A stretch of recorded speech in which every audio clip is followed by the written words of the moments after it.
The two youths. To what? What was that word? What word? To what? Did you say youths? Yeah, two youths. What happens when a fast-talking Brooklyn lawyer finds himself defending a murder case in a small Alabama courtroom? You get My Cousin Vinny, one of the most beloved courtroom comedies ever made. Released in 1992 and starring Joe Pesci, Marisa Tomei, Ralph Macchio, Mitchell Whitfield, and Fred Gwynne. The film combined unforgettable humor with surprisingly accurate legal drama. More than 30 years later, fans still quote its most iconic scenes. Today, we're counting down 13 fascinating facts about My Cousin Vinny, including behind-the-scenes stories, casting surprises, and the secret that may change how you view the film's real hero. Number 13. The Oscar win that sparked a Hollywood rumor. When Marisa Tomei won the Academy Award for Best Supporting Actress in 1993, it should have been a celebratory moment, but instead it sparked one of Hollywood's longest-running rumors. Tomei won for her role as Mona Lisa Vito in My Cousin Vinny, a performance later celebrated as one of the decade's best comedic roles. At the time, her win shocked many viewers because she competed against highly respected dramatic actresses, including Vanessa Redgrave, Joan Plowright, Miranda Richardson, and Judy Davis. When Jack Palance announced her name, immediate speculation began that he may have misread the envelope or made an error. The Academy's voting process, overseen by independent accountants, is tightly controlled, and any mistake would have been corrected immediately during the ceremony. Despite this, the rumor persisted for years across media and public discussion, even though no evidence supported the claim. Over time, audiences revisiting My Cousin Vinny came to appreciate the strength and originality of Tomei's performance more clearly. Critics gradually acknowledged her win as fully deserved, especially as the film's reputation grew. Today, Mona Lisa Vito is widely regarded as one of the most iconic supporting characters in 1990s comedy. Oscar win remains a defining part of My Cousin Vinny's legacy and Hollywood history today and beyond. Number 12. The famous line that happened by accident. Some of the most memorable moments in movie history are carefully planned. Others happen completely by accident.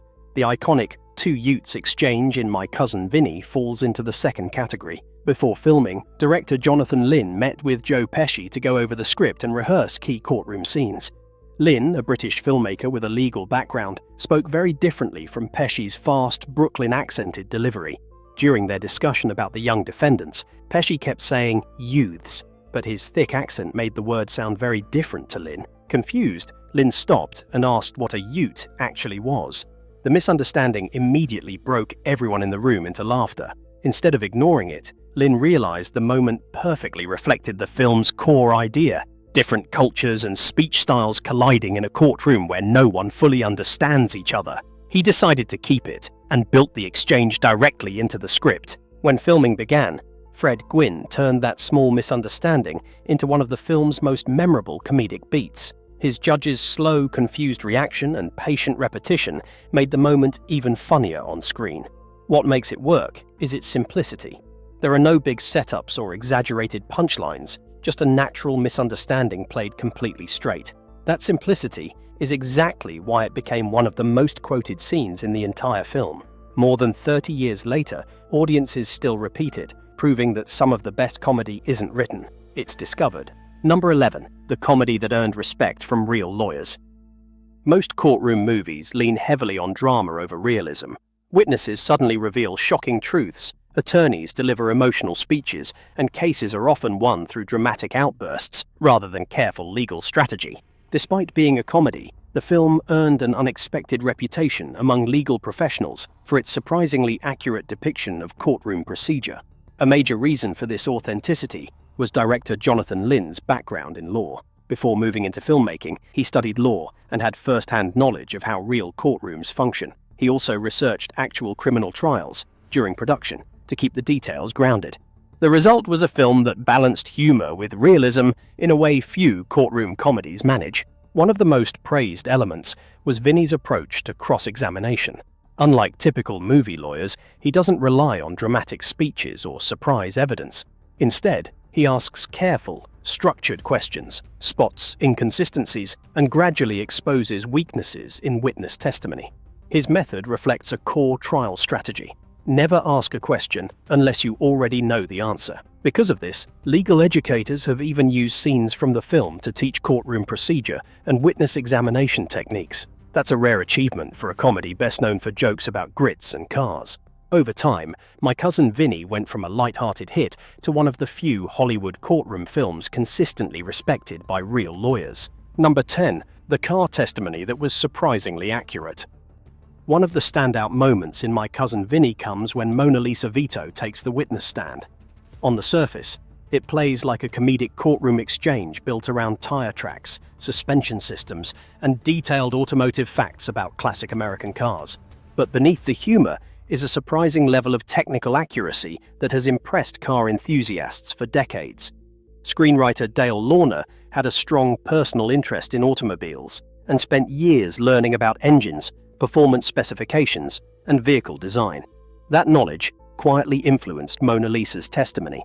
The prosecution's case relies on the claim that a 1964 Buick Skylark left the tire marks found at the crime scene. Mona Lisa dismantles that theory by explaining that the physical evidence does not match the vehicle's mechanics. She points out that differences in suspension systems and drivetrain design would produce different tire patterns, meaning the evidence aligns more closely with another type of car. What makes the scene memorable is that it treats technical knowledge as real expertise rather than a joke. For car enthusiasts, it was refreshing to see accurate automotive details portrayed in a mainstream comedy. For general audiences, it still works as a confident and entertaining courtroom moment. Even decades later, the scene is frequently discussed in automotive circles for its surprising precision. It's rare for a courtroom comedy to enter automotive trivia history, but My Cousin Vinny managed to do exactly that. Number 9. The casting detail that surprised audiences. For many moviegoers, Ralph Macchio seemed permanently frozen in time. Throughout the 1980s, he became widely known for playing teenagers and young adults in films like The Karate Kid and The Outsiders, and his youthful appearance became one of his defining traits. That's why many fans were surprised to learn his real age in My Cousin Vinny. Although he convincingly plays a college student in the film, Macchio was already 30 years old at the time. Even more surprising, he was also entering a new stage of life off-screen, preparing for fatherhood, while portraying an inexperienced young defendant on screen. Despite this, audiences rarely questioned his casting because of how naturally he fit younger roles. His youthful look allowed him to continue playing characters far younger than himself long after most actors would have transitioned out of such roles. By the time My Cousin Vinny was released, he had already built a career shaped by this unusual casting advantage. The contrast is even clearer in hindsight. Fans who remember The Karate Kid often still associate him with an authentic teenage underdog, which makes his real age during later roles even more surprising. Macchio's age during filming remains one of those behind-the-scenes facts that continues to surprise audiences because it challenges what viewers assumed they were seeing on screen. It's a reminder that in Hollywood, appearance can be just as powerful as performance, shaping perception as much as acting itself. Number 8. Fred Gwynne's final movie role was one for the ages. Most people knew Fred Gwynne as Herman Munster, the lovable giant from the classic sitcom The Munsters, but in My Cousin Vinny, he showed audiences a completely different side of his talent. As Judge Chamberlain Haller, Gwynne delivered one of the most memorable performances in the entire film. He barely raised his voice, rarely showed much emotion, and somehow managed to steal scenes simply by reacting to the chaos unfolding in his courtroom. Watching him go head-to-head with Joe Pesci is one of the movie's greatest pleasures. Every time Vinny pushes the judge's patience to the limit, Gwynne responds with the perfect mix of authority, confusion, and dry humor. What makes the performance even more impressive is that Gwynne had spent years trying to move beyond his Herman Munster image. Off-screen, he was highly educated, a talented writer, and a successful children's book author. There was far more to him than the role that made him famous. Sadly, My Cousin Vinny would become his final theatrical film appearance. Gwynne passed away about a year after the movie's release, making Judge Haller the last major role of a remarkable career.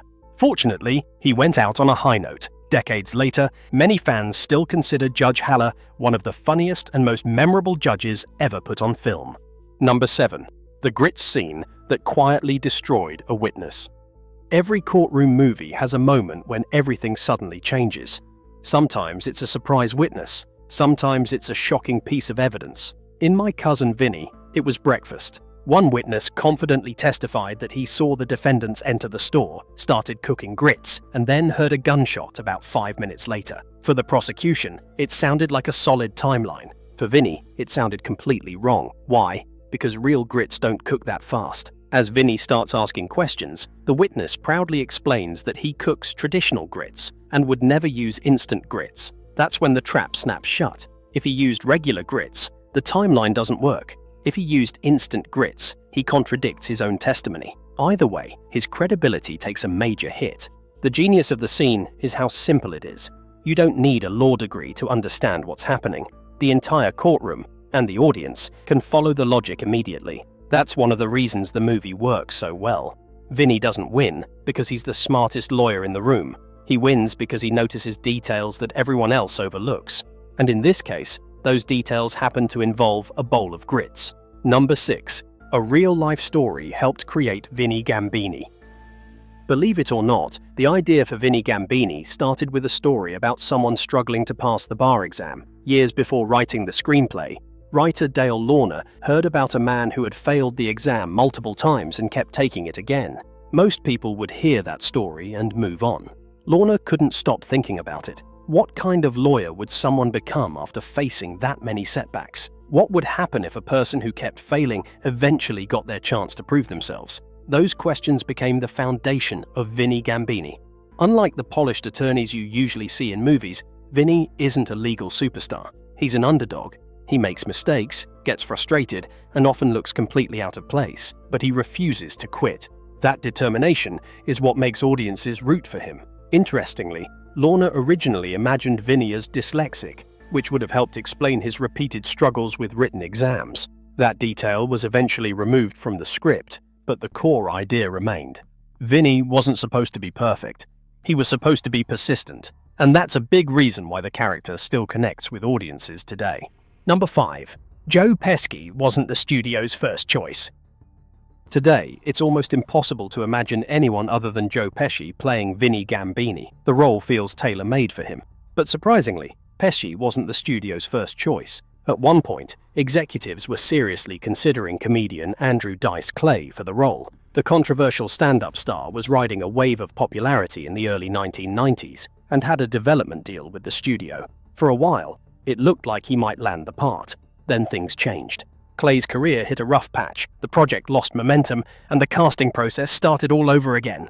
Screenwriter Dale Lorna reportedly had another actor in mind, Robert De Niro. The studio wasn't interested. Looking back, that's a pretty funny decision considering how successful De Niro's comedy career eventually became. Eventually, Joe Pesci entered the conversation. Fresh off major successes like Goodfellas and Home Alone, he brought a unique combination of intensity, humor, and unpredictability that perfectly matched the character. The result was one of the most iconic comedy performances of the decade. Sometimes casting decisions work out exactly the way they're supposed to. Number 4. That owl scene was actually real. If you've ever stayed in a cabin surrounded by woods, you probably know the feeling. Everything seems fine until you hear one strange sound outside. Suddenly you're convinced something is lurking in the darkness. That's exactly what happens during one of My Cousin Vinny's funniest scenes. When Vinny encounters the screech owl, the reaction feels so perfect that many viewers assumed the bird had to be fake. It wasn't. According to director Jonathan Lynn, the owl seen in the scene was real. Even more surprising, the production captured most of what they needed in a single take. The trainers used a simple trick to encourage the owl to open its beak at just the right moment, creating the appearance that it was unleashing a terrifying scream directly at Vinny. The actual sound effect was added later during post-production, but the bird itself was very real. That combination of perfect timing, smart editing, and a genuinely startled Joe Pesci helped create one of the movie's most memorable moments. And for plenty of viewers, it also created a lifelong suspicion of strange noises coming from the woods after dark. But as memorable as the owl scene was, the next entry involves a behind-the-scenes story that almost changed the entire movie. Number 3. The movie that just kept getting bigger. When My Cousin Vinny hit theaters in 1992, it wasn't an immediate blockbuster. It opened in second place behind Wayne's World, which was dominating theaters at the time. Still, it performed respectably. earning about $7.4 million in its opening weekend on a modest budget. But what happened next is what made the film stand out. Instead of dropping quickly like many comedies, it held strong. Word of mouth spread fast. Audiences recommended it to friends. Families went back for repeat viewings, and the film maintained steady interest week after week. Before long, it had earned several times its budget and became one of the year's surprise comedy hits. Then came home video. For most films, theatrical release is the peak. For My Cousin Vinny, it was just the beginning. Once it hit VHS and later cable television, the audience grew dramatically. Viewers who missed it in theaters discovered it for the first time, while those who had already seen it kept rewatching it. Over time, the movie became part of everyday pop culture. Lines like "Two Utes," "The Grit's Testimony," and Mona Lisa Vito's courtroom explanation turned into endlessly quoted moments. By the late 1990s, it wasn't just a hit anymore. It was a staple comedy constantly playing on TV. More than 30 years later, that hasn't really changed. Number 2. The performance that came from real-life experience. One of the most memorable supporting characters in My Cousin Vinny is John Gibbons, the nervous public defender whose severe stutter makes even simple courtroom statements feel like a struggle. The performance is awkward, funny, and unforgettable. Actor Austin Pendleton brought rare authenticity to the role by drawing directly from his own life. He had struggled with stuttering since childhood and spent years learning to manage it while building his acting career. Although he improved over time, it remained a deeply personal part of his identity. When director Jonathan Lynn offered him the role, Pendleton was initially hesitant. The character required him to revisit something he had long worked to control, which made the idea emotionally difficult at first. Eventually, he accepted, and that decision led to one of the film's most grounded performances. His portrayal feels natural rather than exaggerated, helping the character stand out even in a comedy filled with larger-than-life personalities. However, the role also sparked discussion. Some advocacy groups felt that using a stutter for comedic effect risked reinforcing stereotypes about speech disorders, a debate that continued long after the film's release. For Pendleton, the performance carries a complex legacy. Audiences remember a comedic courtroom character, but the role is rooted in a real and personal challenge from his own life. It is a reminder that some performances in film come not only from acting skill, but from lived experience itself. Number 1. The real hero of My Cousin Vinny. Despite the title, My Cousin Vinny, the film's true driving force is Mona Lisa Vito rather than Vinnie Gambini. While audiences expect the story to center on Vinny, it quickly becomes clear that Mona Lisa is the one who truly moves the case forward and keeps the defense alive.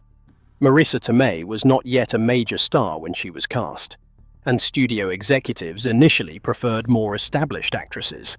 Director Jonathan Lynn believed she was perfect for the role, a decision that proved essential to the film's lasting success. Mona Lisa Vito is far more than a typical early 1990s supporting character. She is not just a romantic partner or background presence, but a confident, intelligent figure who is often the sharpest person in the room. Throughout the story, she repeatedly helps Vinny when he is out of his depth. She corrects his mistakes, challenges his assumptions, and ultimately delivers the key testimony about automobiles that dismantles the prosecution's case. Without her explanation, the defense would likely collapse, and the verdict could easily go the other way. What makes her impact so effective is how naturally it is woven into the narrative. The film never stops to highlight her importance. She simply proves it through action. Her chemistry with Joe Pesci also adds humor, warmth, and authenticity to every interaction. Over time, Mona Lisa Vito has become one of the most iconic comedic characters in film history. She doesn't just support the story, she defines it, making her the true hero of My Cousin Vinny. And there you have it, 13 fascinating facts about My Cousin Vinny. More than 30 years after its release, the film remains one of the most beloved courtroom comedies ever made, with memorable performances, quotable moments, and a story that continues to entertain new generations. If you enjoyed this countdown, be sure to like the video, subscribe to the channel, and let us know in the comments which fact surprised you the most. Thanks for watching, and we'll see you in the next one.